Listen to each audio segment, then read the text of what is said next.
Previously had got to talking about, we had talked about consent just now, I think, and then we were talking about before.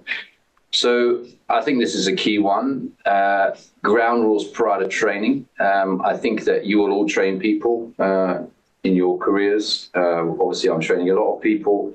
And I think that observation is key.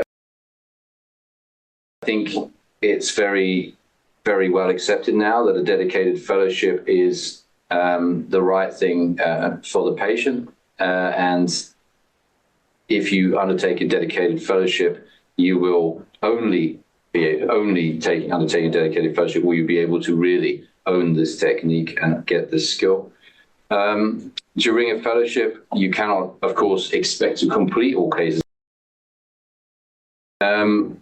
SMSA and SMSA Plus scores, I think, are very useful to stratify. And we haven't been declaring SMSA scores here today, and I think it would be useful for us to do so on the next case, maybe to also use GPAD, so that we understand the matching of the trainee's level of competency, which can also be described by the SMSA score, and the polyp. So what about the procedure itself? Well, it starts with cold snare polypectomy. It starts with how you place the snare. It's different to how you place the snare in hot snare polypectomy. Here you see the snare being pushed out, cheese wiring the tissue. We showed it yesterday, and you can create a very nice defect with that, but it's not the same technique as hot snare polypectomy. What about hot snare EMR? So here you see dynamic injection. We've covered it a lot. We don't need to do it, but we talk about needing to improve access. You said this, Lopke. Access is key. Use your injection to promote access. Prime the catheter. Push the air out first. We saw quite a few times yesterday that there's air going into the tissue because of inacceptable priming, or change during syringe change. There's air in the new syringe. So I would say that a lot / almost all of the adverse events that you have during EMR can be prevented by inspecting the defect.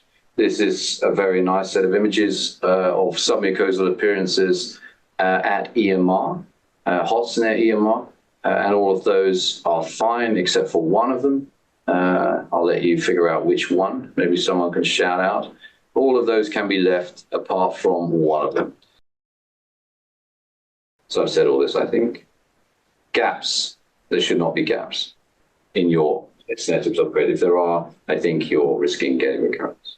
And then if you don't have lifting tissue, then you need to consider another method. And the ESGE curriculums, I mean, there is only one, I think. I think we can say there is only one that is applicable to practitioners of EMR. There is only one, and it's cold avulsion and snare tip, adjuvant snare tip subcoagulation. Okay, I think we can come back to the room, and then we'll finish the presentation later. We're about halfway through the curriculum, so you can see that there's plenty in there. But I hope you can also see that this was a work of serious amount of deconstructing the procedure, and it's actually very useful to go through this stuff because there's hidden stuff in there which is relatively easy to remain unsaid, but once it's said, you kind of just think, oh yeah, that does kind of work. Right.